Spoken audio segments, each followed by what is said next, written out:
Nakita ka ng kapitan ng investigasyon na nakaupo sa labas ng istasyon ng pulis para manghula. Akala niya, wala ka ng pangkain sa sobrang hirap. Kaya kusa niyang ibinigay sa'yo ang nag-iisang 100 piso na nasa kanya. Para suklian ang kabutihan niya, nag-alok kang hulaan siya. Pero hindi mo inastahan. Nahulaan mo na ang salarin sa kaso ng droga 3 taon na ang nakalipas ay isa pala sa kanila.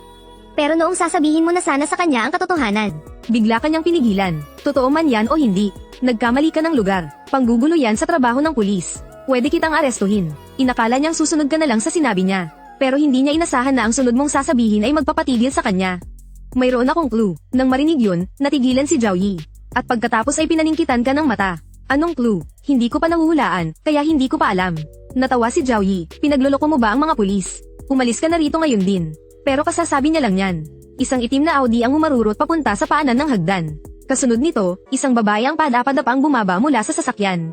Mamang pulis, may balita na po ba? Yung anak ko po, nahanap na po ba ang anak ko? Nang marinig yun, agad na nawala ang pagiging seryoso sa mukha ni Zhao Yi.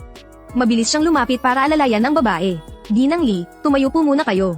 Kasalukuyan po naming sinusuri ang mga CCTV footage. Ang mga tauhan ng Team 2 ay nasa labas lahat para maghanap. Babalitaan po namin kayo agad kapag mayroon ng balita. Pero ang sinabing yun ay ikinagalit ng asawa niyang nasa tabi. Sabi ninyo, ang golden period ay 48 oras. Malapit nang maubos ang oras. Wala pa rin bang kahit anong lead? Napatahimik si Zhao Yi. Totoong wala pa silang lead. Para bang naglaho na lang na parang bula ang bata. Ang tanging nakita sa CCTV ay ang pagsakay niya sa isang van na may pekeng plaka. Pagkatapos noon, pumasok na ito sa isang blind spot ng CCTV. At noong magpapaliwanag pa sana si Zhao Yi, lalo namang nag-hysterical ang babae. Hinawakan niya pa ang damit ni Zhao Yi, nakikiusap po ako sa inyo. Iligtas niyo po si Minmin, 7 taong gulang pa lang po siya. Ang kanyang mga panaghoy ay umalingaw-ngaw sa labas ng istasyon ng pulis. Nakatayo si Zhao Yi sa gilid, hindi alam ang gagawin.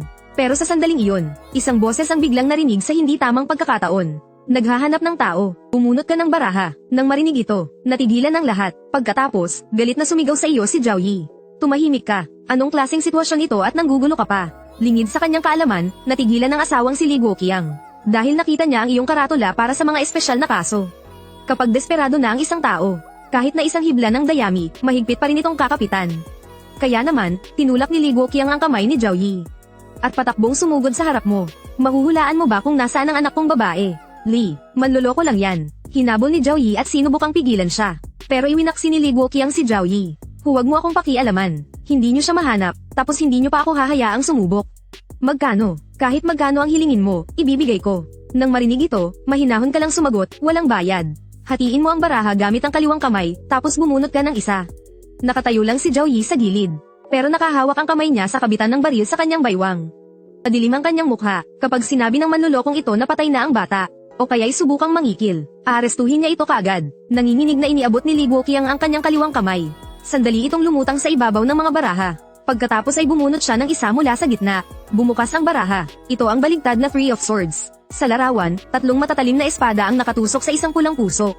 Pero sa iyong mga mata, biglang nagiba ng anyo at muling nabuo ang disenyo sa baraha. Sa sumunod na sandali, ang mga salita mula sa system ay biglang lumitaw sa iyong paningin. Three of Swords, baligtad. Ang sakit ay humuhupa na. O isang uri ng pinipigilang paghingi ng tulong. Hindi ito senyales ng kamatayan. Sinusuri ang mga katangian ng kapaligiran. Maalinsangan, tunog ng naguumpugang metal, amoy ng kemikal na sumisingaw. Naging malinaw sa iyo ang lahat, kaya sinabi mo ang impormasyong pinaka-inaabangan ng lahat. Buhay pa ang tao. Nang sabihin ang 4 na salitang iyon, ang babae sa kabilang dako ay biglang tumigil sa pag-iyak. Nagkukumahog siyang tumakbo papalapit. Si Li Guoqiang naman ay nanlambot ang buong katawan, halos mapaluhod sa sahig. Pero ang nasa tabi niyang si Zhao Yi ay nanggigigil sa tuwa habang nakatitig sa iyo.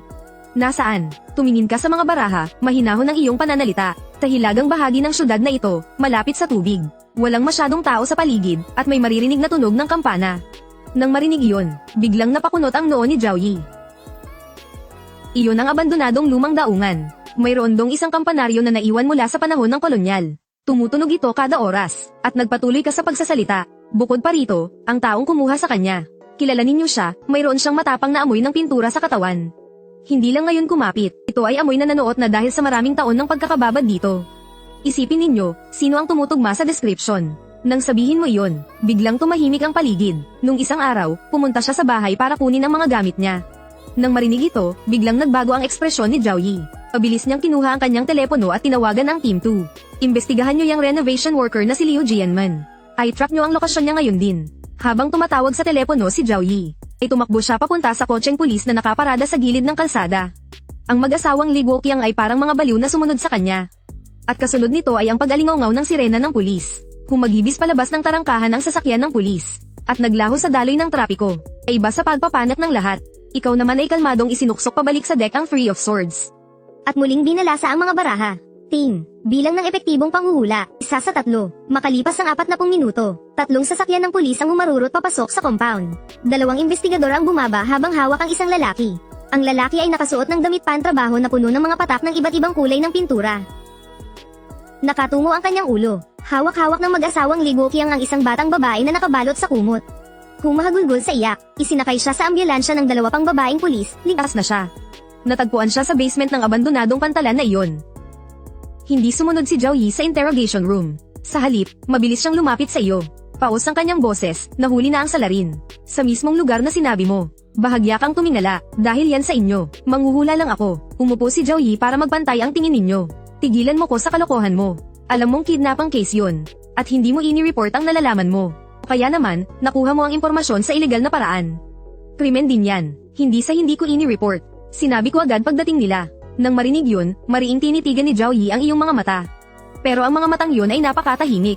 Tahimik na parang tubig na hindi umaagos. Kahit nakaharap ang pagsisiyasat ng kapitan ng mga investigador. Parang hindi man lang bumilis ang tibok ng puso mo. Sino ka ba talaga? Bahagya kang natawa, sabay turo sa QR code sa tabi mo. Hindi pa bayad ang hula na to. Huwag mo nang bayaran, ituring mo na lang na tulong. Natawa na lang sa inis si Zhao Yi. Akmang magsasalita na sana siya, pero sa sumunod na segundo, isang puting SUV ang huminto sa gilid ng kalsada. Agad na bumukas ang pinto ng sasakyan. Isang batang babae na nakasuot ng puting coat ang mabilis na lumapit. May hawak siyang isang dilaw na Manila envelope. Lin Wan, hepe ng Forensics Department ng City Bureau. Captain Zhao, lumabas na ang resulta ng DNA comparison para sa kaso ng pinutol-putol na bangkay sa ilog. Walang tumugma sa database. Tumayo si Zhao Yi at hinilat ang kanyang sentido. Hindi na naman nagmatch. Mali lahat ng mga lalaking sinuri mula sa database ng mga nawawalang tao. Iniabot ni Lin Wan ang file. Hindi tumugma, malalaki ang buto, mataas ang bone density. Kahit hindi buo ang pelvis, ang anggulo nito ay mas nakaturo sa isang lalaki. Pero na-rule out na natin ang lahat ng nawawalang lalaki. Kinuha ni Zhao Yi ang file, ramdam na naman ang pagsakit ng kanyang ulo. Kalahating buwan nang walang usad ang kasong ito. Isang katawan lang ang meron, walang ulo, walang mga braso at binti. Samantala, nakaupo ka sa tabi. Ang iyong mga mata ay nakatuon sa file na iyon. At muling umilo ang system panel. Isang pulang cursor ang naglock sa file na iyon. Isang mahinang tawa. Ang pangalawang customer ay dumating na. Hindi yan lalaki. Bigla kang nagsalita. Natigilan si Lin Wan. Lumingon siya sa taong nagtitinda na nakaupo sa sahig. Si Zhao Yi naman ay kumunat ang noo. Alam mo na naman. Itinuro mo ang hawak na file ni Lin Wan. Bangkay yan ng isang babae. Mali ang direksyon ninyo. Kaya syempre, wala kayong mahahanap. Sa sinabi niyang iyon, natulala sandali si Lin Wan. At agad na nagpakita ng isang ekspresyong tila hindi makapaniwala. Ginoo, ayon sa scientific analysis, ang transverse diameter ng third lumbar vertebra ng biktima at ang anggulo ng mga piraso ng pelvis ay parehong tumutugma sa katangian ng isang lalaki. Ngunit nang marinig mo ito, ngumiti ka lang ng mahinahon. At ang mga sumunod mong sinabi ay mas lalong ikinagulat niya. Umupo ka, itinuro mo ang nasa harap mong si Lin Wan. Bumunot ka ng baraha, sasabihin ko sa'yo kung bakit. Aakma sanang magalit si Zhao Yi. Pero pinigilan siya ni Lin Wan at interesadong umupo. Sige. Tumingin sa iyo si Lin Wan. Gusto ko ring malaman, kaya bang talunin ng metapisika ang agham ng anatomaya? Inilahad niya ang kamay at basta nalang bumunot ng baraha, saka inihagis sa mesa. Ang Empress, nasa tamang posisyon, pero sa paningin ng system. Bali ang setro na hawak ng Empress. May isang maitim na anino sa kanyang tiyan. Isang variation ng Empress na nasa tamang posisyon. Isang huwad na kasaganaan. Pagsusuring physiological. Pangmatagalang pag-inom ng exogenous male hormones. Secondary development ng kalansay. Pag-urong ng reproductive system. Tinitigan mo ang baraha, malamig ang iyong boses. Isa siyang atleta, sa mga larong may kinalaman sa paghagis. Nang marinig yun, nagbago ang tingin ni Lin Wan. Pangmatagalang pag-inom ng synthetic steroids. Dahilan para magkaroon ng malinaw na katangiang panlalaki ang kanyang kalansay. Nagpatuloy ka sa pagsasalita, kaya ang data na nakuha ninyo ay tila panlalaki. Mabilis na naghalongkat ng impormasyon si Lin Wan sa kanyang isipan. Totoo ngang may ganitong sitwasyon sa forensic medicine. Pero napakabihira sa mga aktwal na kaso. Isa pa, itinuro-turo mo ang baraha gamit ang iyong daliri. Ang Empress ay kumakatawan sa isang ina. Bago siya namatay, nakunan siya, o di kaya'y kapapanganak lang.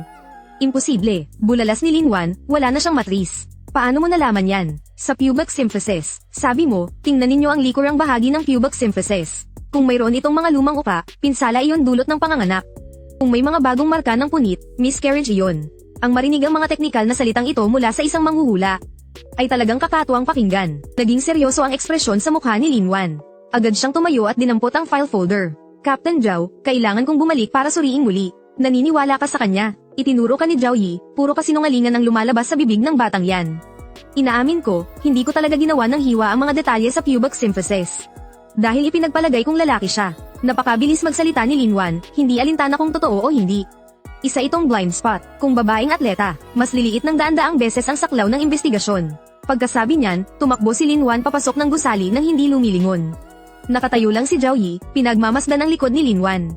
Pagkatapos ay yumuko siya at tumingin sa iyo. Kapag malito, nagngalit ang mga ngipin ni Zhao Yi. Huwag ka nang umasang makaalis ngayong gabi. Hindi ka nagsalita, kinuha mo lang pabalik ang Empress card. Ding, bilang ng epektibong panghuhula, 2 sa 3. Sinulyapan mo ang iyong cellphone. 30 minuto na lang ang natitira. Kulang pa ng isa, kaya bigla mong tinawag si Zhao Yi na papasok na sana sa gusali. Captain Zhao, nagtataka ang itsura ni Zhao Yi, ano na naman? Ang huling hula, para sa'yo na. Ibinuka mo ang mga baraha, inilatag na parang pamaypay sa mesa. Hulaan natin yang bumabagabag sa puso mo. Natigilan si Zhao Yi sa paglakad. Bahagyang nanigas ang kanyang likod. Wala akong problema, lahat ng tao, mayroon. Hindi tumigil ang kamay mo, nagpatuloy ka sa pagbabalasa ng baraha, lalo na ang mga pulis. Hindi ka pinansin ni Zhao Yi, sa halip ay tumalikod siya at naglakad papasok ng gusali. Hindi niya kailangan ng hula, ebidensya lang ang kailangan niya. Hindi ka na namilit, tahimik ka lang na umupo. Lumipas ang mga segundo at minuto. 0, 0, at sa sandaling iyon, biglang bumukas ang isang bintana sa ikatlong palapag ng Criminal Investigation Building. Inilabas ni Linwan ang kanyang ulo at sumigaw sa mga nasa baba. Nanginginig ang kanyang boses. Captain Zhao, tama, may mga senyales ng pinsala sa pubic symphysis. May nakitang steroid residue sa tissue sample. Umalingaw-ngaw ang boses sa malayo. Si Zhao Yi, nakara-rating lang sa entrance ng gusali, ay biglang natigilan. Tumingala siya sa ikatlong palapag. Babae nga ba talaga? Sumigaw si Linwan, babae nga. Tinuri ko rin ang mga record ng mga nawawala sa sports school. May isang shot put athlete. 3 buwan na siyang nawawala. Captain Zhao, tama ang direksyon natin. Sa mga sandaling ito, bahagyang nanginginig ang mga kamay ni Zhao Yi. Dinukot niya mula sa kanyang bulsa ang isang kahan ng sigarilyo. Pero hindi niya ito masindihan. 2 kaso, isang kidnapping, isang pinagpira-pirasong katawan. Lahat ay nahulaan ng batang ito na nakaupo at may pwesto sa may tarangkahan. Padubog na inihagis ni Zhao Yi ang lighter sa lupa, at pagkatapos ay lumingon. Titig na titig sa'yo, pero nakatingin ka sa relo mo. 5 minuto pa, tiningnan mo si Zhao Yi, game ka na.